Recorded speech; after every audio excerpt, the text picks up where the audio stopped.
Welcome. I am here with Anita Vidya, Indigenous medicine woman specializing in shamanic yoga, offering apprenticeship with shamanism. And Anita has an incredible story and perspective on Indigenous beliefs and how we as one society can work together to heal and strengthen ourselves, the connectedness with the land, and of course, the connectedness between us all. So, Anita, Mm. thank you so much for being here. Thank you. Thank you so much for having me, Tara. And Thank you. I have to also mention I am loving your backdrop so much. So Oh, we're getting a good. beautiful view and nice backdrop that you have. So, and for those listening to podcast on the podcast, Anita is located in Slocan. Well, you're on Slocan Lake right now, but you're in the Yeah. cusp. Is it in the cusp area? New Denver. New Denver. Sorry, New Denver. It's located in interior British Columbia near Nelson. If people are familiar with the geography out here. But again, it's a beautiful day here that we're having. So it's so nice to see you outdoors. So Yeah. before we get into this discussion, you and I had met to talk about where we go with all of this, because there's so much to unpack with your history, your story, your culture, and your practice. And so we had a little bit of a pre-chat to work on our direction here and pick on a few points that we can highlight. But during that discussion, I started to find myself getting sensitive talking about certain things. And I voiced that to you. And I mentioned that I was, I have sensitivities and I want to tread lightly with areas. And you basically gave me this whole new perspective and outlook Mhm. on what I was feeling and where it was coming from. So I would love for you to maybe share where some of these sensitivities are coming from within ourselves when we have these discussions about the Indigenous cultures, about other Mhm. cultures, and expand on that sensitivity and how we can work Mhm. past these ingrained unconscious feelings of shame to form healthier relationships, not only within ourselves, but with the cultures in our society. Yeah, absolutely. Thank you so much, Tara, for the beautiful intro. And one thing as an Indigenous woman and speaking my story, as we'll kind of continue and talk about it later, is this sort of how much cultural appropriation and how much people are so fearful of saying the wrong thing or wearing the wrong thing or doing the wrong thing, especially around the Indigenous people. We are one of the newest sort of Indigenous around the world that is closest to our generation, other than the Australians and the Aborigines, that had suffered from residential schools and had suffered from, the lands taken away and a lot of stuff from the government system that took away from the Indigenous people in order to get the land, in order to get control of where they were colonizing. And colonization has been happening for thousands and thousands of years. And so when we look at cultural appropriation, our elders, my elders, they give us that reminder. And before I start getting into it, I just want to remind everybody that we are all from the same cloth in one form and the other. Guess what? We're all human. We are all human, no matter what your race, what your culture is, what your belief system is.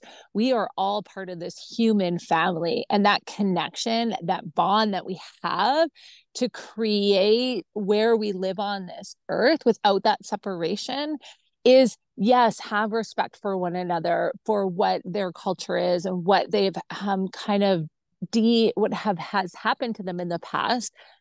And so, what I've noticed with a lot of, especially, I'm going to throw it out there, but especially with the white race, is there's this white shame that sort of looms over. And I find a lot of it to be very propaganda based, that, like, they really push forward a lot of this media about knowing the things that you should and shouldn't do. If it feels right, do it. People will ask me something to do like if I want to smudge you, and smudging is where we use things like the four sacred medicines, like sage, cedar, tobacco, and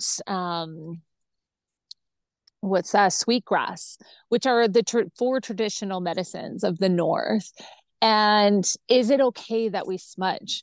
And I look at these lovely people and I say, you know, it's okay to smudge, and don't feel fearful, and ask about it, because using smoke as a cleansing tool around the body in spaces and as a spiritual item to use is something that has been used for thousands and thousands and thousands of years. You go to a Catholic church and you will see them, and I'm not sure what it's called, but they will have that, the smoking. You go to India and they're burning incense. And so this is something that has been shared.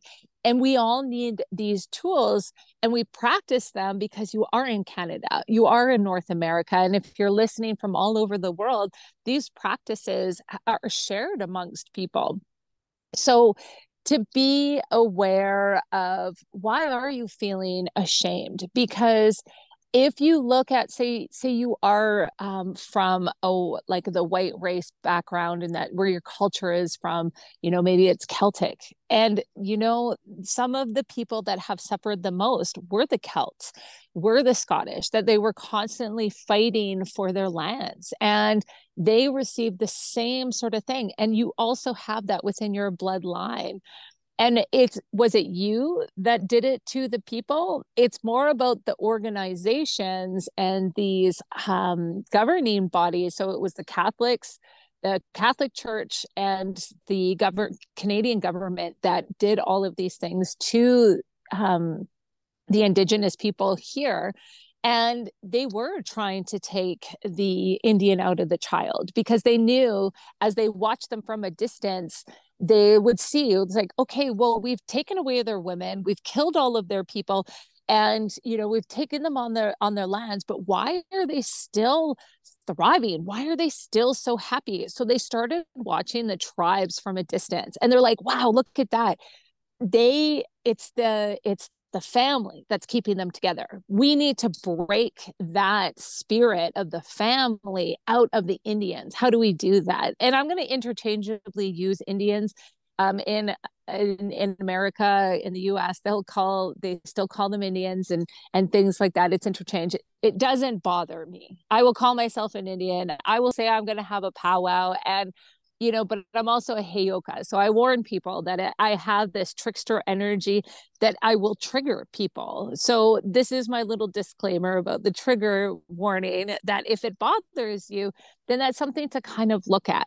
Were you the person that took away the children from their families? And were you the priest? You weren't. Was there this understanding that there was no, you know, it was happening in front of you, but it was through propaganda, through media, that everybody was like, it's okay because you're helping to save the Indigenous people. And that's what your ancestors believed, is that they were doing it to save them from their savage self. Is it your fault? Is it your ancestors' fault? No, it was the media and the propaganda that actually corrupted the minds of people to give them that white shame now. And it's not your fault. But I digress. So I'm just kind of leave that there. Do you have any questions around that? No, it's perfect. And, Okay. you know, you and I even, again, spoke before we jumped into this discussion. And I told you about my parents, or my mother, what she went Mm-hmm. through here in where I'm at right now in the Kootenays. And the children were taken from their parents to be Yeah. put in school, and there was a lot of trauma that came from that. But here I am still feeling more sensitive towards the Indigenous culture for some Yeah. reason, and I don't know if it is because of propaganda or because of what I've seen. Mm-hmm. Also seeing in different areas the reservations as well, there was all this sort of uncertainty, and there was a lot of shame growing up because I also grew up next to a reservation as well. So Yeah. I had that close proximity, but there was always this sensitivity around it. And so I never really knew how to handle it or to deal with it in the right way. Right. Mm-hmm. Mm-hmm. Yeah. And am I allowed, do you mind if I touch a little bit about the Doukhobors in the area Sure. that I'm at? Sure. Okay. Yeah. So Yeah. yeah, the reason why we got into this conversation was, you know, Tara explained that she comes from the Doukhobor lineage. And I was like, did you not know in New Denver, they brought the Doukhobors fought against the Canadian government and didn't want their kids to go to school because they're like, we need them to be with the family, to help with the farm and do all these things.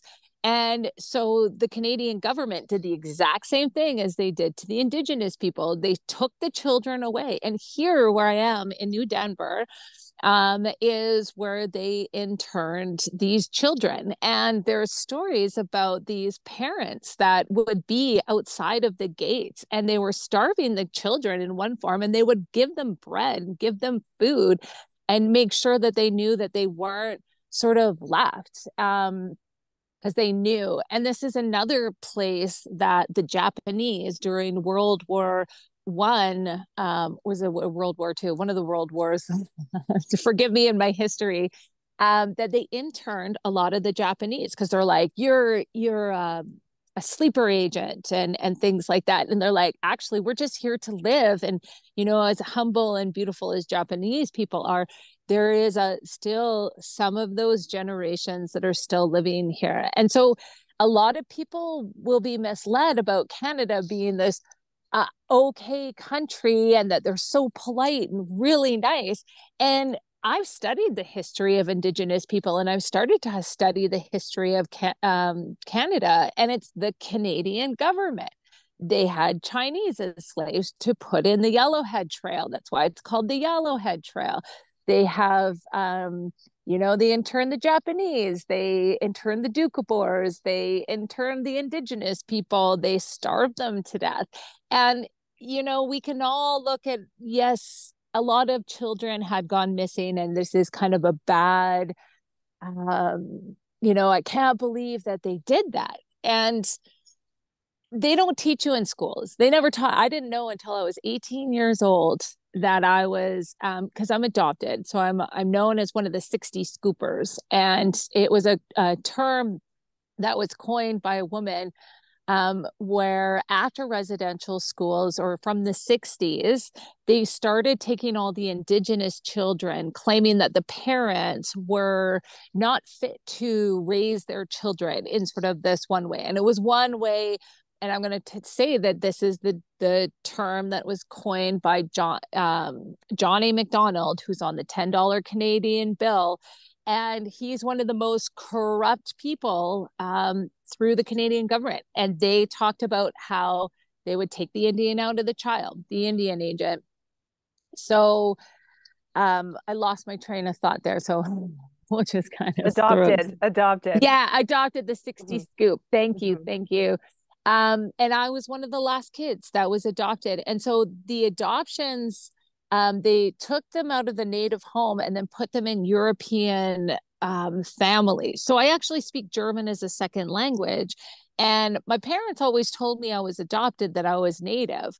I didn't know where, I didn't know my family. They gave me a little bit of information, but you know, and there was a little bit of a shame, sort of, that like I'm native, but my parents wanted me to feel like I'm native, you know? Whereas if you look in some of your past, um, say about maybe one or two generations before me, if they were said that they were native and they were sort of in a white society or European family or whatnot, they would deny that they were actually native, because you actually had this shame to be native because of the way that they corrupted the mind to say they're savages and they are this and they are that. So the history of your culture, I think, is one of the most important things. So in the medicine wheel, it's always important to look what your bloodline is. Half of my bloodline is Italian. And I found out more about where I came from in southern Italy, and they were rebels and they would fight against the Roman Empire when they were trying to come and take over. And then there was this missing piece of like, what happened to the indigenous people? You look on Wikipedia and be like, I don't know, they just disappeared because they were all slaughtered. So all the indigenous people throughout the world have disappeared. And, unless they were sort of protected. Yeah, but I'll stop there, I think.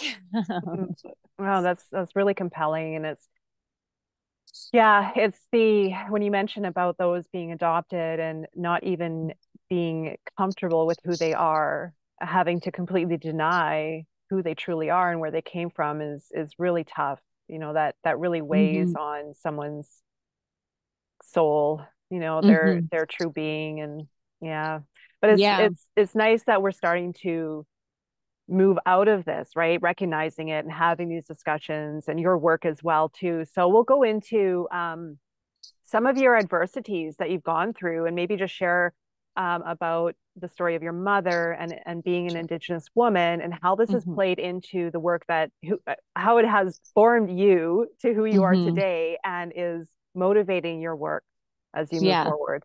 Yeah, thank you.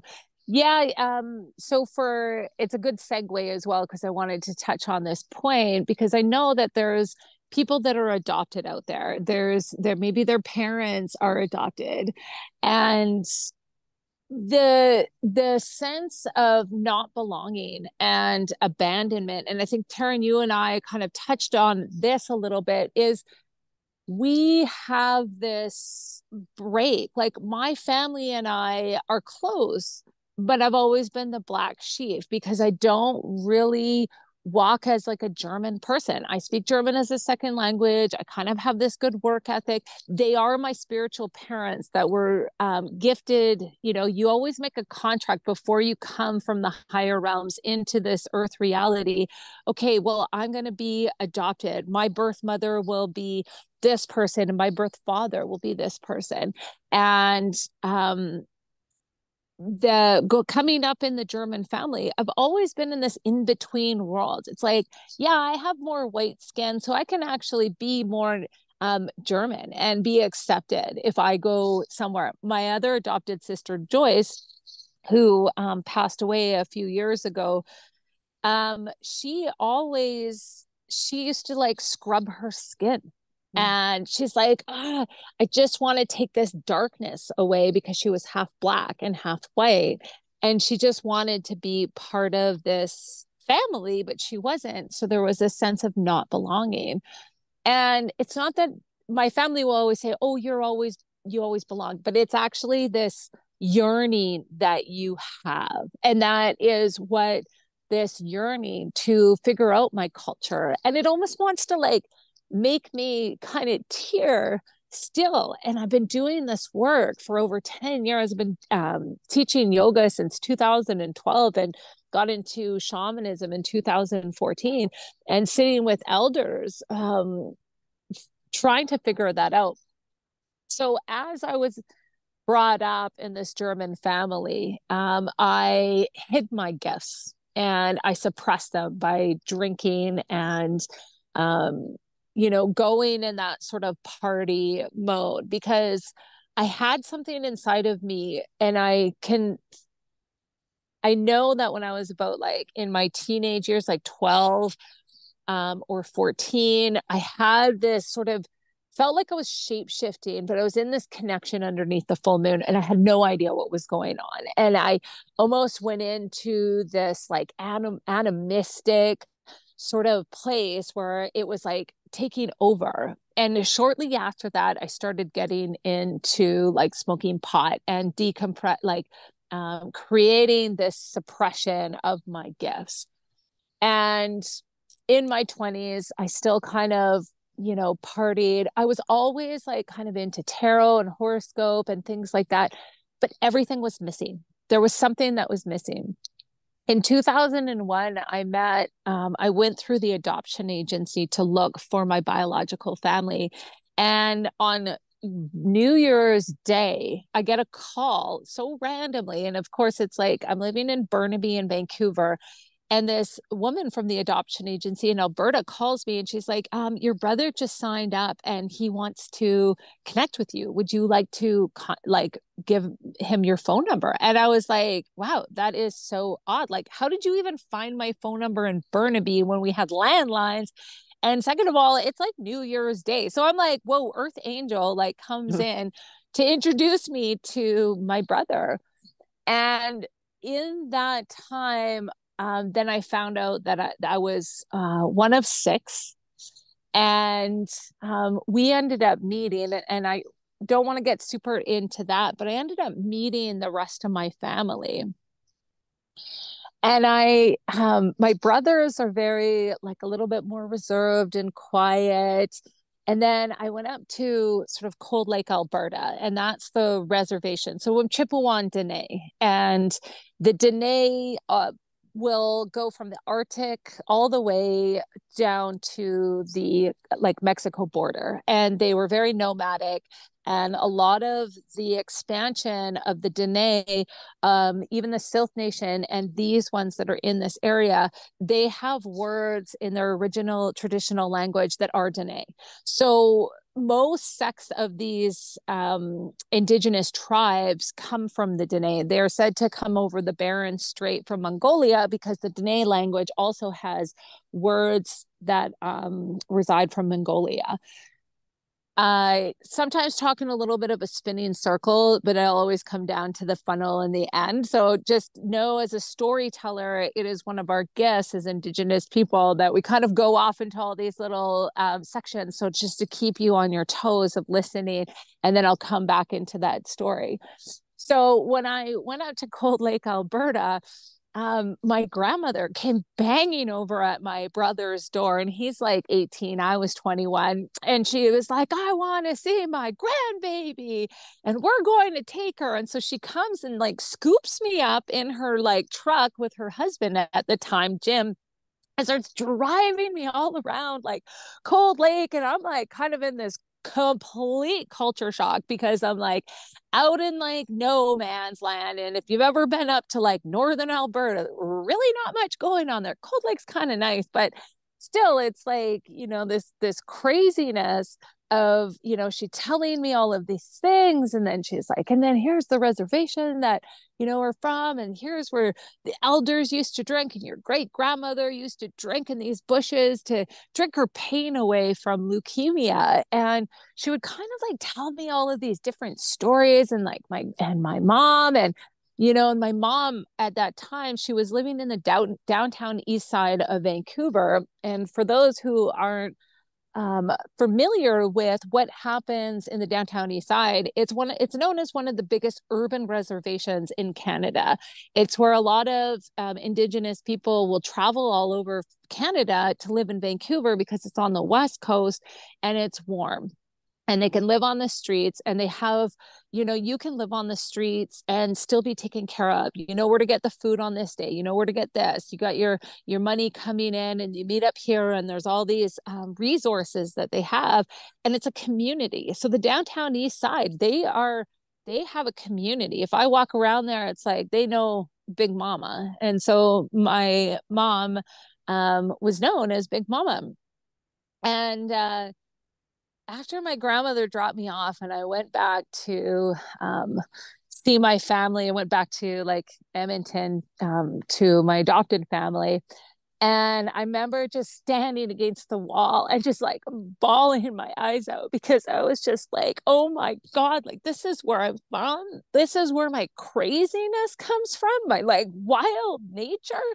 I was like, yeah, I called my grandmother, Ava, and I was like, crazy grandma, you know? And then I met my aunties, and they're also like, I'll smoke like an eighth a day and like have drinks. And they're just like these wild women. I was like, holy crap. Because people are just like, whoa, Anita, like you've got like this intensity about you and this energy. And I also live a life of like zero fucks, or I try my best not to. So that happened in 2001, and I retained a relationship with my family, but very minimal because it was a lot of culture shock and a lot for me to do. And I remember the second time I went up to go meet up with my grandmother before she passed away. And I said to her, and I was like, oh, like what is your spirituality like? What is your base like? Like, and she's like, I don't know what you're talking about. I believe in the Mother Mary and Jesus. And that was what kind of like threw me back. And I was like, fuck. And excuse my language, but I was like, we have lost our culture. It is completely like gone. And I'm like, I grew up in a Lutheran church. And that was the one thing that I was like, you know what? I need one day to sleep in. I'm like, Dad, you're not taking me to church. I'm like, we're done. Like, you want me to go to German school on Saturdays as a teenager? You're not making me go to church too on a Sunday, because I'm a Leo. I love to sleep and, take my time and relax. And so, it really hurt my heart, my soul, like my yearning as an Indigenous woman was kind of crashing down at that point. And I'm like, I'm not going to find my culture by going through my family, because they took the Indian out of the child. And in 2012, like for a few years, I was practicing yoga and I'd go all the time. And I was like, it helped me to just feel good in the body. And my teacher and my friend at the time, she's like, well, why don't you come and do the training? Do a 200-hour yoga teacher training. So I go and I, take 3 weeks and I do this intensive down in Vancouver. And I had no idea it was a spiritual practice. I had no idea. I did not really understand the Indian philosophy or anything like that. And I was like, oh my God, like I'm like asana. I'm a power yogi. I like the body to feel strong and good. And they're like, yeah, connect your body, mind, and spirit, and it was like, sometimes you'd hear about spiritual people and it's like kind of like froofy and it's like, oh, feel about the light and da, da, da, da, da. And I know I brought this up before, and it was like, you can go and sit and like study the sutras, and you can go and sit and be in nature and feel so good. But then the guru and your teacher, even the medicine people, they're like, okay, yeah, you feel like you're in your center now. Now you go off and you start a family and you go have children and get married. And those are the two biggest challenges that you have in your life. And it's like, okay, yeah, because it's not easy to be in this human life. So from there, I started running a yoga studio in Squamish. And by that time, I was a mom she must have been like 3 or 4 years old, because so she's 17 now. And then I had a yoga teacher that was teaching at the studio, and somebody was like, yeah, why don't you ask Christine Seldes? So she's my dear friend and dear teacher. And she apprentices people in shamanism. And that would be something like the medicine wheel. It'd be great for you. And so I approached her and I was like, hey, Christine, would you like to come? This is Rascal Roo. He's my pooch. So I asked her to get to do the medicine wheel. And she just had a baby. So she was taking a couple of years off. And then she approached me to come in as sister and help her. And most students and assistants would have to do the medicine wheel first before they would come. And I bring this up because there was like this in-between world that I always find myself. And I'm like, I can be a German person, but I've actually like lost my culture over here as a native person. And so I'm like kind of in between. I'm like, oh, they're kind of crazy, and oh, they're too like uptight in this way, like regiment German. And so I ended up saying yes to being an assistant, even though I've never been a student before, and I got put into this role. And so I remember during the medicine wheel, it was like, you're not quite a student and you're not quite an assistant. So here I was in this in-between world and trying to gather those two things. And during that year, I started meeting more spiritual people within Squamish. And this one person was like, "What do you mean you've never been to the International Indigenous Leadership Gathering? You, as a Native person, should go to this." I'm like, "I've been searching for elders and searching for a while and asking and trying to connect with people. But unfortunately, the culture is so broken. It's hard to once you're in it, then you know everybody." And so I got brought to this Indigenous gathering up in Lillooet. And I met these, so it's like hundreds of people. People came from to speak from all different nations, like the Lakota and these pipe carriers. So Phil Lane Jr. and Reuben George from the Tsleil-Waututh and Daryl and Teresa Bob and all of these really well-known Indigenous people come to this gathering. And I didn't know anybody. And I remember sitting at I always help, like I'm always working in the kitchen and I meet these wonderful people. And at one point I'm sitting and I'm listening to Morris Little Wolf and Betty Ann Little Wolf. So Morris is a Cree Cree from sort of like the Hobima, and then Betty Ann's from like the Blood tribe down in southern Alberta. And I remember him talking, and he's standing on the stage, and he's looking out at everybody. And a lot of people that attend this, yeah, sure, they're Native, but most of them are non-Native because they have this interest and they're the spiritual understanding of something's we want to learn more. And so I'm listening to Morris, and he's talking about being in residential school. And as he's a little guy, he's like, I was a little tyke, and I was standing there, and I looking out the window, and I noticed all of the older kids, and they're running along. They're running out, and they're running away. And then the cops are called, and the cops are following them. And then me as a little guy, I chased after the cops so that I could also leave the residential school. And he talks about his adventure until he gets like caught. And he's like maybe 5 or 6 or something. And, at that point, it was like such a bloodline trauma that hit me. So it reverberated within myself. And I just find myself gushing and bawling my eyes out.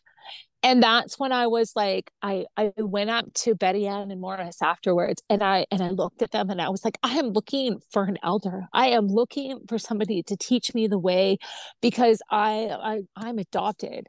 And at that same time, they were getting called to the main house up to Daryl and Teresa's place. And I'm not sure if it was that year, the first year, the second year. And they were going to blanket Betty Ann and Morris. And Betty Ann, she just looks at the whole family, and she's like, "Thank you so much for this beautiful honoring. But I want to let you know what happened right before we got blanketed." And blanketing ceremony is one of the deepest honors that you can get as an Indigenous person in these sacred circles. And she is like, "We were approached by Anita, who doesn't have her culture. And we, as Indigenous people that are brought up our way, we can't leave them behind, and we have to remember to take them and to show them our spirit, and to show them, because they're the ones that are yearning." And I keep hearing about a lot of these reservations where the voice of the spirit is going on deaf ears, but there's us that are these 60 scoopers that are fighting. We are fighting to find our culture and to regain and come back, even though we were brought up in this sort of white world, which has been such a blessing. It has been such a blessing. And so that really spiraled me to start going to Sundance and sitting in Sweat Lodge and really building a relationship with these people. So though they adopted me, spiritually adopted me as one of theirs. And then I started hanging out in Lillooet a lot more, where I became relations with the Tsleil-Waututh. So Reuben George is a descendant of Chief Dan George, who's quite well known in the West Coast and even Hollywood. He was an actor and stuff. But Reuben fights a lot against the Trans Mountain Pipeline. And so you'll hear and see him, but he's also a Sundance chief. And it took me from that time in 2014 to 2019, so 5 years, and knowing that my mom lived in the downtown east side of Vancouver and I lived in Squamish, that my mom lives there. And she's down and out, has a disability. She's in a wheelchair. I don't know if she's doing drugs or drinking. My family didn't really know, my aunties and stuff. And I was in Vernon visiting my sister, my adopted sister, or she wasn't adopted, but just call her my sister, the people that I grew up with. And I remember leaving them and just having this like these epiphanies, like when they come down on you and you don't follow them, like you have to follow them. I'm the one that follows my spirit. So I get this like huge, I start crying. I'm like, oh my God, I miss my family so much. And then spirit comes in. It's like, you need to go down to the downtown east side right now. And you need to go find your mom now. And I just like, listen, and this is like an 8-hour drive pretty much to get to Vancouver. I text my friend. I'm like, I'm not going to arrive till 2 o'clock in the morning. Can I stay at your place? And she's like, absolutely. I go and I stay at her place. I get up at like 6 o'clock in the morning because it's like, you need to go find your mom now. And I'm like, I don't know how to find my mom in the downtown east side other than like leaving up notes on bulletin boards and maybe talking to people. And if you've ever been in places that has a high amount of homeless people, it's, some people get really scared of it. I'm okay with it because every human has a story of why they're there. Every human has, a beauty about them. Even if you're like a billionaire, you are no different in my eyes to somebody that is living on the street.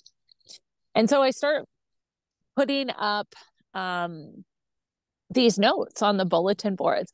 And I go to the downtown east side women's shelter. And I'm just like standing in there, and there's like, the doors open and people are getting food and somebody's really high. And then there's like, all this kind of chaos is like, and I'm like, oh my God, like this is so out of my reality that I have no idea what is going on. And the social worker kind of looks at me. She's like, hi, can I help you? And I look at her and I was just like, I'm looking for my mom. And I think she hangs out here sometimes. They're like, oh, what's her name? And I was like, Darlene Obishon. And I was like, they're like, no, hold on, let me ask. Her name was Sarah. And she was this cute little Filipino woman. And she was like, oh yeah, I know Darlene. She always comes in the wheelchair. She sits over there. She comes on the phone and she's got her mailbox sometimes. And she usually comes in once a week or every 2 weeks on this day. I'm like, and they're like, they both look at me and they're like, well, who are you? And I look at them and I just burst into tears. And I was like, well, I'm her daughter and she's my mom. And they both like their eyes like just widen and they look up at me and they're just like, oh my God, my dear sweet darling, and they're like, oh, okay, like let's take you. And so they bring me downstairs to kind of talk to like a counselor, semi-activist type of person. And, it's actually bringing a lot up in me as I kind of talk about this. And usually I've told the story so many times. But I feel it quite more today. And so we go downstairs and we talk and we kind of make up a plan. It's like, okay, well, we don't want to shock my mom, to let her know that like we're in contact and stuff. And so they wait so I leave and they arrange for me and my mom to call, to get my phone number and stuff. And she tries to call. They call me afterwards and they're like, your mom just left. She was really upset and just yelled at us and said that we didn't have like the right phone number. And like, and it was because she didn't dial a one from the landline to get to a Squamish number. So she left in a big huff and they're like, okay, we'll have to try this again. And I said earlier that I was part of a there were 6 of us that my mom had, and my grandmother had 8 children. And out of the 6 kids, my mom didn't keep one. child, and she went to day schools, and my grandmother went to residential schools. And I'm going to come back to this other part. I just want to explain, when my grandmother was young, she was put in residential schools, and she had all these children. And my mom was third in with her first husband, who she fell in love with. And my grandfather died from a logging accident, got smushed by a tree. And after that, the second husband came in, and they had, I think, 3 or 4 more kids. And when my oldest uncle, actually, my grandmother was raped, and he was a child that was from a rape. And then my 3 aunties, including my mom, or my 2 aunties and my mom, were from the same father. And then the other 4 were from the second husband. When my grandmother had leukemia, all the kids were taken away, and they were put into foster care because nobody would take care of them. And through the foster care system, when my mom was 13 years old, she was taken into, and these are rumors and it's not for sure, but I wouldn't be surprised, but she was put into a pedophile ring. And at the age of 13, she was impregnated, and she was taken away by the putative father. And the putative father took her to Ontario and made her have the baby. And so she had the baby, and then they sent her back to northern Alberta on a bus by herself.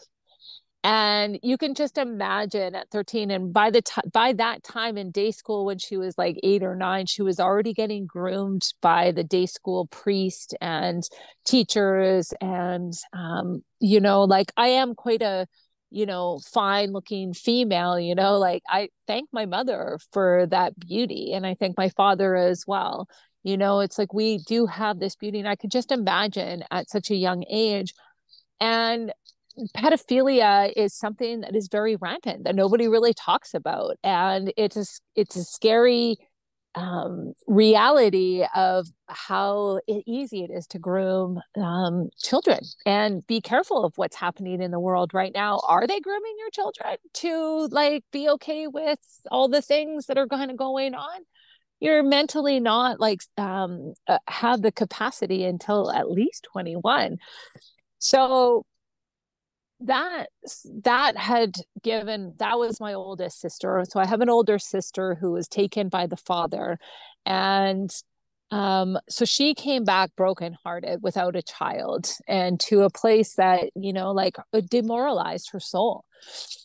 And she always wanted to have children, but her mental state was not there, because it had already been her Indian, like her reality, her life source basically was kind of taken away from her. And so my other brother was adopted out into a European family, so he's also a 60 scooper. And then I was kept in the family, or she tried to keep me, but she kind of left me, and she couldn't actually care for me. And I was born with disaligned hips, and I was supposed to go to the hospital, and she never took me there.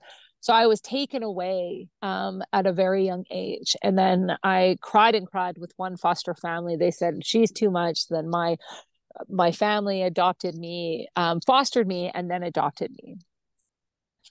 So my mom had 6 kids.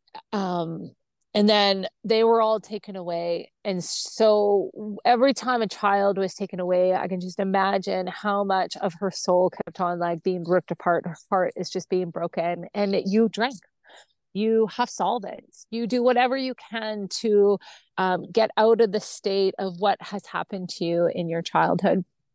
And so my mom and I connected. She finally called, and she kept on wanting to make these appointments or these meetings, these meetups. Yeah, come to the downtown east side. I'll take you out for lunch. And she wanted to always wait for that one day, which is a Wednesday, that they get their money payout. And she's like, yeah, come. And then I'd wait until the Wednesday, and she would never call. And I was like, okay. And then finally she's like, yeah, come for Christmas. So staying in Vancouver, I wasn't going back to Alberta. So I was in Squamish and I was like, all right, daughter's going to dad. I'm going Christmas Day. I'm gonna go, sorry, low battery. Gonna go down to the downtown east side and meet my mom. And she's not calling, she's not answering, she's not calling. And I was like, hey, what happened to her? And she gave me her husband's, or like her sort of partner's phone number. They didn't live together, Jesus. And he was like, yeah, calm down, calm down. He's like, meet me in Oppenheimer Park. So I'm go down to Oppenheimer Park, and like it's tent city, and it's like there he is. It's like 1 o'clock in the afternoon and he is half cut, like he is gone. I was like, wow, okay. So we're like, he's like, I'll take you to your mom's place, and he takes me, and there's like people shooting up heroin, and like, and he's speaking Spanish, he's Guatemalan. And basically he's like, they're like, what are you doing with this young beautiful girl? You could just kind of like understand what's going on. And basically he's like, you know what, shut the fuck up, like just, we're gonna go find Darlene. So we get into the apartment building, and it's like obviously like a not like halfway house, but it's low income housing. And so he's banging on the door, and he's like calling Darlene. He's like, Darlene, come open the door. And like, it's like, he's like, oh, I can hear her through the door. She's in there. And he's like, shh, trying to keep me quiet so that we can surprise her. And then he like steps back. He's like, yeah, sometimes she gets like this on crack cocaine. And I was like, oh, I'm like, okay, noted. And then finally, I hear through the door that she can't open the door, that she's been stuck. So finally, I have to go get the manager. And the next thing you know, this big kerfuffle, somebody else comes in. And then she's like, and I find her, and I walk into this room, and there's shit piled everywhere. You've never seen something so disgusting, like hoarding. And then I look over to my mom, who's laying there in this bed, and she just like looks at me, and she's like, oh, my baby, you've come to find me. And I remember looking down at her and just going, wow, like this is my reality. This is my mom laying here in her own shit and piss in an apartment that doesn't have like a kitchen that works anymore. Like everything is, there's cockroaches everywhere. There's something moving in the stuff. And I was like, what was that? She's like, oh, it's the rat, it got in a while ago. And I was just like looking, and then the ambulance come, the paramedic, she's like 300 pounds, like she's overweight, and she's like can't move. She's like gone delirious in some way, and she can't move. And so then they have to call the firemen, and then they're like, and everyone keeps on coming at me, tell us about your mom, tell us about your mom. And I was like, I don't know, this is the first time I've actually ever met my mom. And they're just like, oh, okay. So they're kind of like backing up or whatever. And I was like, you guys just have to give me a second here. And I'm like, and I get into the car, and there's on my Instagram, I have this actually where it's like finding mama. And I saved it in my story highlights because I was like, I was so mad. I was so mad. I was bawling my eyes. I was like, how fucking dare they? How fucking dare that government, those fucking people, take the Indian out of the child, fucking rape her in a pedophile ring, take all of her kids away, and expect her to be okay. And then you just leave them to die and rot in the downtown east side? How dare you? I was so livid. I was so mad because it really hurt my heart. It hurt my soul that they did this to the Indigenous people within Canada. But you just imagine, look at like what they've done to slaves all over, whether it be Chinese or Japanese or like even white people. Like they used to steal kids from the orphanages in the UK and sell them for slavery. Like human trafficking, child trafficking, and all of this stuff is happening to this day. It's just a little bit more hidden. We don't see it. So don't be blind and ignorant. And then and that's how I met my mom. And it was on Christmas Day of 2019. And I was going to Phoenix, and and then I get this call from the social worker at the hospital, and they're like, your mom's really upset. And I was like, why? And she's like, her husband got murdered on the first day of New Year's. And so I have to go to the hospital to find my mom, who's super upset that Jesus that I just met got murdered over a beer. They're like, you want a beer? Or he's like, can I have a beer? No. And they stabbed him. And so he died. And so she was upset. And she got out for a little bit, but then had to go back. Um, and then COVID hit. And she'd kept on calling me. She's like, Mom, she's like, daughter, why won't you come in? I think sometimes she would call me, we'd reverse the roles. We reversed the roles. Like it was like I was the mom and she was the daughter. And it was like this interesting sort of thing that would happen because I was the caregiver. And you have to, the homeless people, they love to go to the hospital because they get taken care of. They get given the food and they get washed and kind of like these things. And, if they know that you're there to be there for them, they will kind of take care of them better, because there is such thing as patient abuse, especially for the homeless people. When you see people that are homeless, know that it's not always their choice, that there are a reason why things like that happen. And so COVID cut, the lockdowns shut everything down. I wasn't allowed to go to the hospital. And then I get a phone call when I was at my elders up in Lillooet, and they were like, you need to come to the hospital now. And I was like, well, I can be there in a couple of days. They're like, no, Anita, your mom's going into palliative care. Her kidneys are failing and she's going to pass within the next few days. And I was like, oh my God. So I drove down to Vancouver and I spent the last 3 days with her. And she wasn't awake at that time. And I was really fortunate to have sort of like like shamanics. We work with death. We talk about death and that transition. And we actually have this medical industry that really strips away from our right to be with our dying, to be with them until like for days. We can have a dead body within our house for days and to allow that to happen. And I was there to share with my biological family through video of my mom in her last couple of days. And I held her and I sang to her and I used my ceremony to open that up. And it kind of like, that's like the summary and like sort of the story of me getting into the work that I do and looking into that because of that journey of finding my culture and finding my mom. And then once I did, as I was being told, and my intuition was like, or my higher self was like, you need to go find her now, because 6 months later, or not even a year later, she dies. And that was the time that I had. And I was so blessed to be able to, she gave me the gift of life, and I gave her the gift of death, or that rebirth, so that she could be free of the suffering that she had endured in this life. And her purpose was to bring me into this world, to share my story, to share ways to heal these traumas. And as this story may trigger you and you may feel this like guilt or this shame, it's not your fault. It's these institutions that put this on top of you. It's like those three characters, the religion. And I'm not saying all religion, but those are very dogma. It's got to be this way. That's why there's always wars about like what's right and wrong. There's a difference between spiritual and religious. Spiritual is like this, being out here in this land and really honing in your higher self and connecting you into the earth.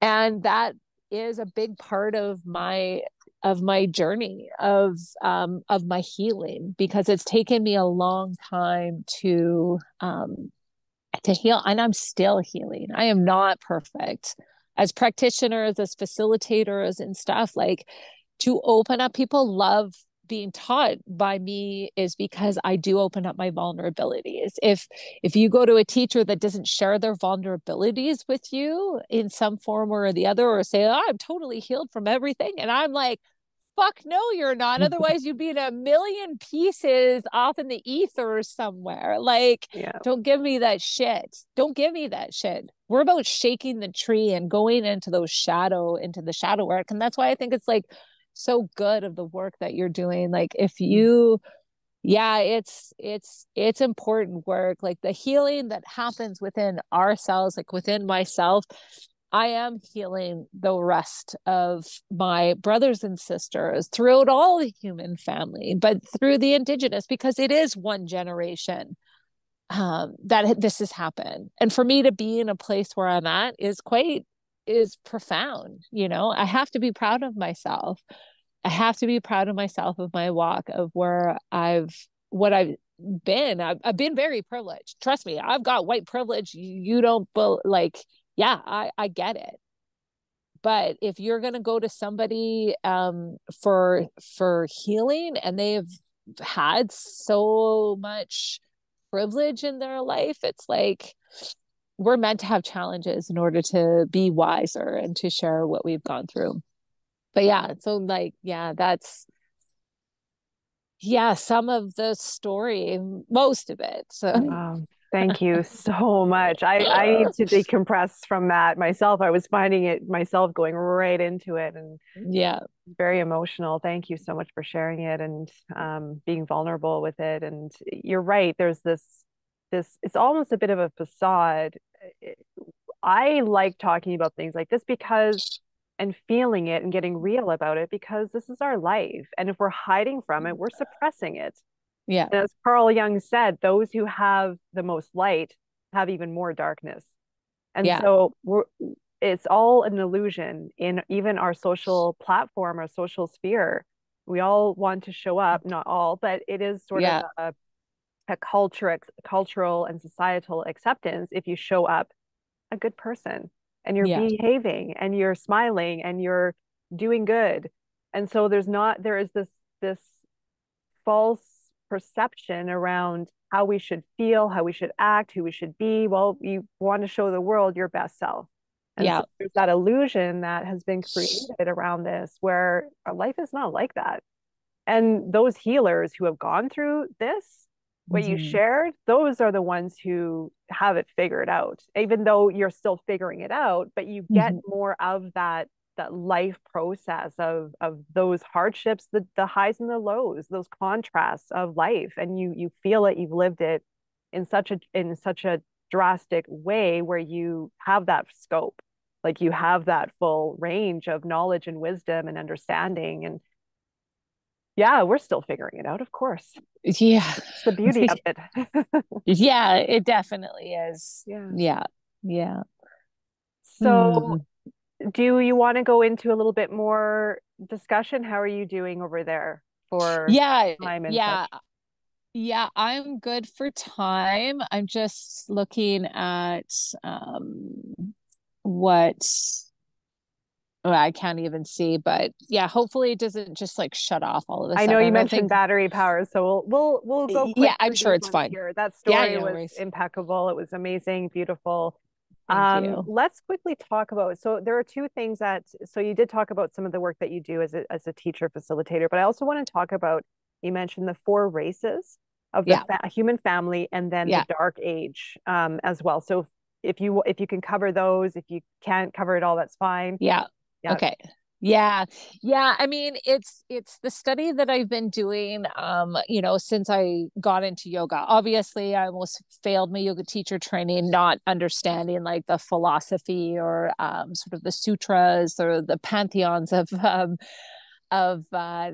of India, of Hinduism, because it's very, very deep training knowledge and a lot to kind of soak in. And I a lot of our teachings are oral teachings. And once I started sitting in these sacred circles, got to learn more about sort of the original medicine wheel of it's like the medicine wheel of the human family, and it's the four races of the human family. And so when you look at some of the indigenous circles that they have, and a lot of the foundations of healing centers and um, that are like in penitentiaries and things like that, it's divided into four quadrants. And in the I don't know why I always start into the north, which is really always interesting, but I feel like it's our gateway into the ancestors where the spirits kind of come in and out, of the east. And so the north is the white race. And that race is, the element is fire, and it is the white race. And the tablet that resides is in the Alps. And they were supposed to watch the element, they were protecting the element of fire and use it wisely. And that was, where they would kind of trade. And so it was like when the human family, everything used to be in balance. And all of the races would have these elements that they would share with one another. And it got to a point where all the races, some of them were like, well, actually, I can do this better than that race. And I'll just take what they have and not really give it in return. And so the white race was working with the element of fire, and it was kind of this like iron ages and the dark ages, that the industry started coming up. And so because you see of a lot of how that age, like the medieval times and the swords and stuff, there was quite that imbalance. And then, so now if we move to the east, it goes into the yellow race. So the sort of our Asian brothers and sisters, and their element is air. And so the yellow, they started looking at creating more things. And so they started polluting more of the air. So if you look in sort of India and China, there's a lot of this air pollution. So they weren't really able to take care of it. Same with like the north. So the north is about like doctoring, and the east is about the yellow is about forgiveness and thanksgiving. And in the south is the Red Nation, and the Red Nation is sort of the Americas, all the way from like South America to North America, and their element is earth. And we're actually one of the last races that all of the other ones may have sort of failed. So I might come back to sort of the Red Nation. And so in the west is the Black Nation, so it's like Africa and in that area, and their element was water. And so when you look at all these different lands, it's like Africa is like has a drought and there isn't a lot of water, and it's sort of this disparity in it. And the north, it's like a lot of industry and like overusing the fire, so there was a lot of pollution because of the fire and all of the factories and stuff, and then adopting it into sort of the yellow and that taking over. And so as the founders of like the south, the nation, the red, the earth, and it's like they're the last race that has a chance of taking care of trying to find the like rebalancing of the Red Nation. And so the Red Nation is the element earth, and so the tablet is in the Hopis, the yellow is in the Kilimanjaro. So each tablet they kind of take care of. And in the west is Kilimanjaro, or I'll have to remember those two. I wish I had my cheat sheet. I'm trying to remember all of the things. It's like so. But it's very fascinating. You don't hear a lot about the 4 races of the human family. It's likely you can find it online. This is oral teachings that I wrote down from 2 of my teachers, or 2 of my elders, both named Daryl. And so you were kind of interested in sort of like the Kali Yuga. So it basically, we're trying to figure out like during the time of the Dark Ages. So Kali is sort of the Dark Ages. And so we talked about the revolution of 1 year around the sun, of the earth going around the sun is 1 year. It's 365 days. But each yuga is 1 revolution around this like sort of black sun, or the central sun that our whole universe kind of goes around. I have 10%.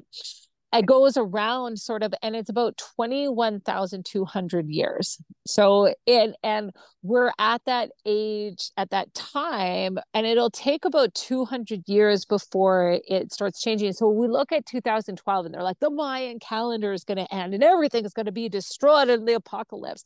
And it's like, is the apocalypse kind of happening? And it's like, yeah, look at all the crazy shit that's been going on. And there's always been this this war of the minds. And so it's the trying to mess with humanity. So we have been in these dark ages. And so as we go from Kali Yuga, so when there's one revolution of the central sun, around the central sun, we go into Satya Yuga. And when I learned that when I was doing my, like the Indian philosophy and study in Hindus, I think it's in the Vedas, and they talk about Satya Yuga. And I was like, how do you go from the dark ages into the golden age?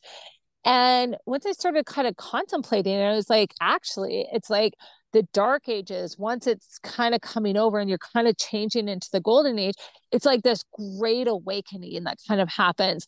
But in order to have that to happen, there is going to be a mass implosion of what we think is true.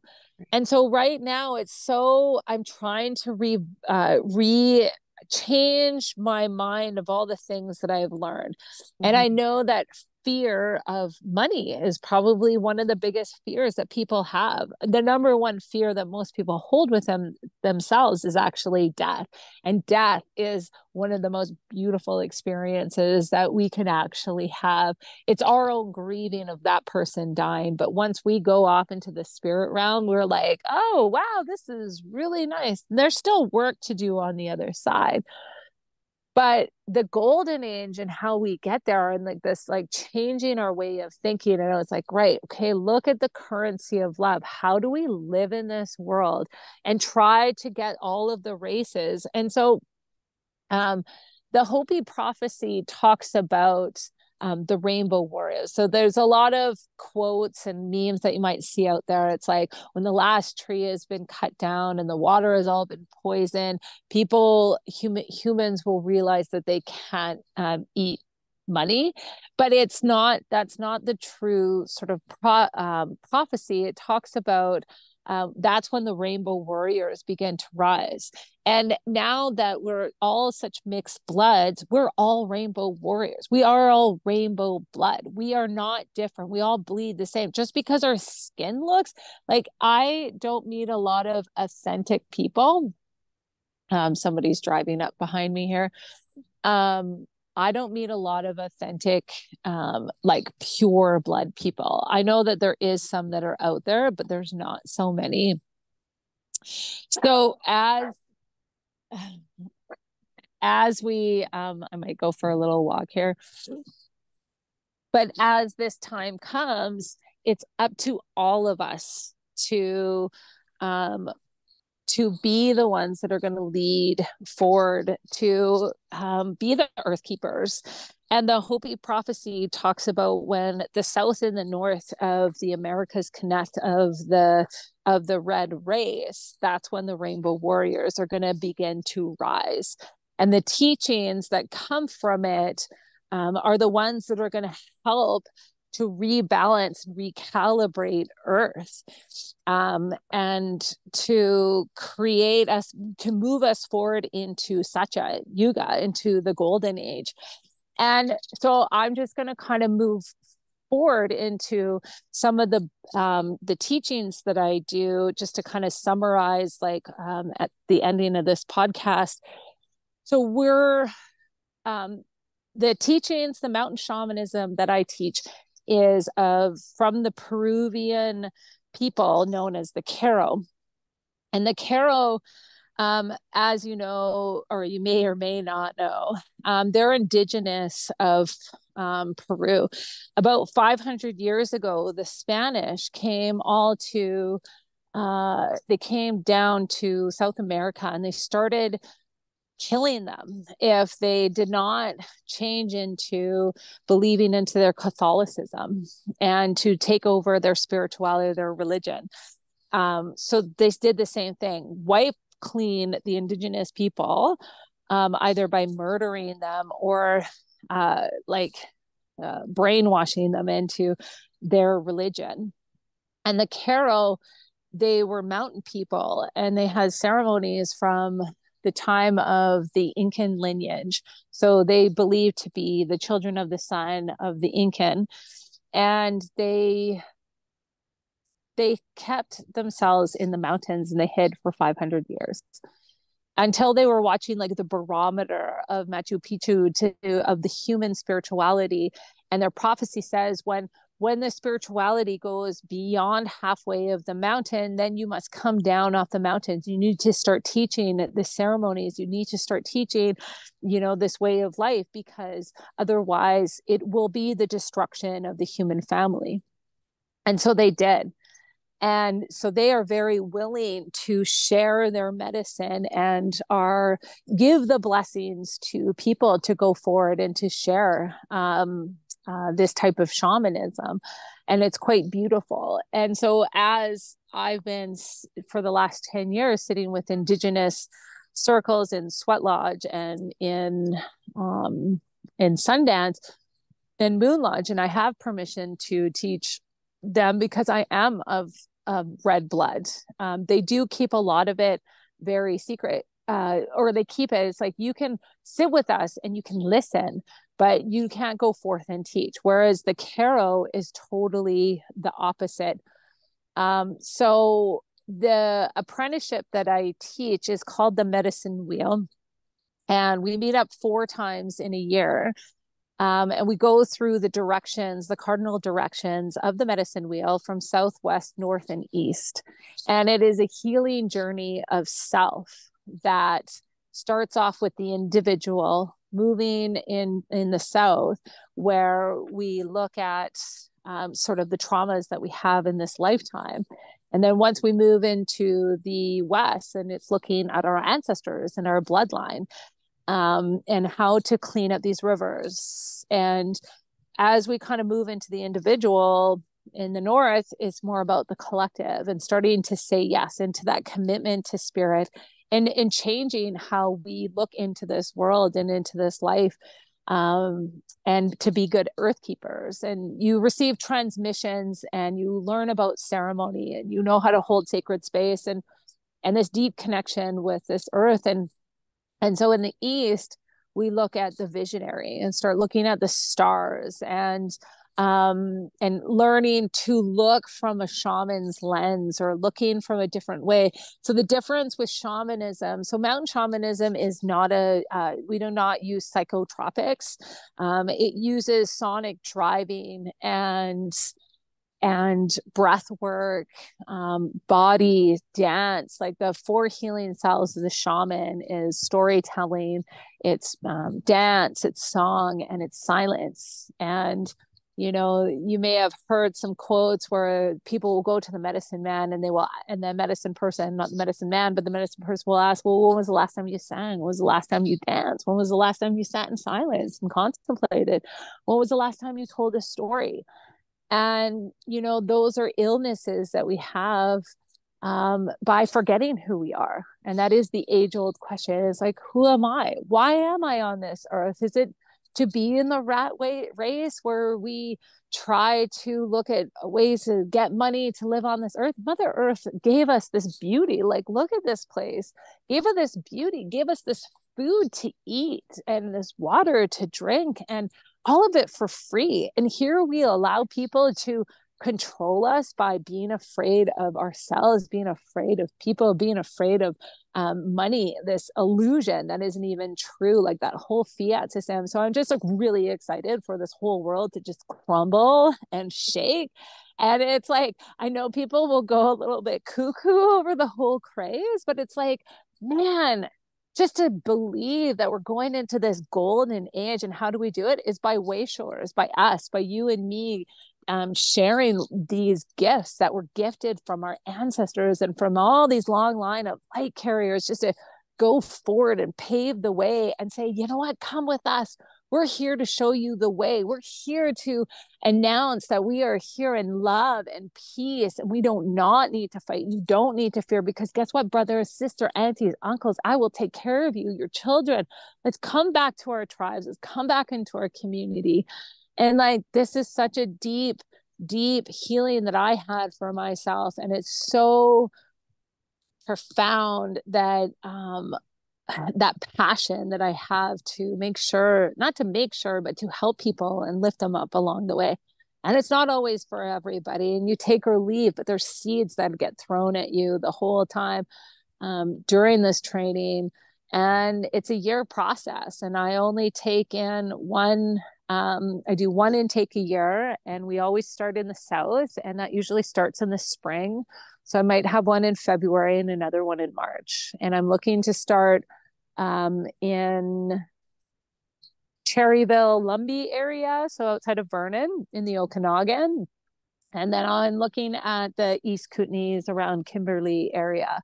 I do have some dates set, but and the limited space, and I don't charge a lot because I do believe in the currency of love. I offer scholarships, one for an Indigenous person, a single parent, and also youth, which I will take between the 16 years old, and I may increase the youth up until 30 years old. But right now it's 25 and to be negotiated. And, you know, testimonials is, yeah, it changes your life. Yeah, so that, and I do teach a kick-ass shamanic yoga class. Which I hope to join at one point. I'd love Yeah, to check do it out. it. Yeah, Yeah. absolutely. Anita, thank you Mm-hmm. so much. That was incredible. An Thank you, Tara. emotional roller coaster ride for me the entire time. I was captivated. So I hope the Good. viewers caught some of that as well, or listeners as well. And Yeah. so where can people find you? I'm going to include information, your Okay. links, website information, but if you want to give a shout out to any areas to Sure. contact you through. Yeah. So you can find my Instagram. It's Chippewan Dene. But best place is probably my website because you can find more information and apply for you know, workshops or the apprenticeship, but chippewandene.me, and yeah, provide the links. I will. And then you can find the Instagram there. I'm not on Facebook. I might be trying to get back on it. And it's kind of like that. And yeah, I did my training through the Shamanic Yoga Institute with Christine Selda. And she's a powerhouse, one of my best friends, and love them all dearly. You know, if you're in the coast, they're doing a training as well. So I'd like to honor her and the teachings, and like comes from, you know, where she's gone and all those, you know, we don't forget the people that teach us. And, you know, it goes beyond, beyond, beyond. But yeah, that's where mostly you can find me, and send me a message or follow me on Instagram, and I'll try to be a little bit more captivating on there. But sometimes it's just becomes a lot. But I enjoyed really just having this chat, and thank you Mm-hmm. so much for allowing me to share my story and where I'm at now. Thank you. Thank you so much, Yeah, Anita. I look yeah. forward to your yoga class in the future. Thanks. And everyone, get a hold of Anita. Get in touch. I'll leave the contact information below. And again, it Cool. was a pleasure. Thank you so Yeah, much.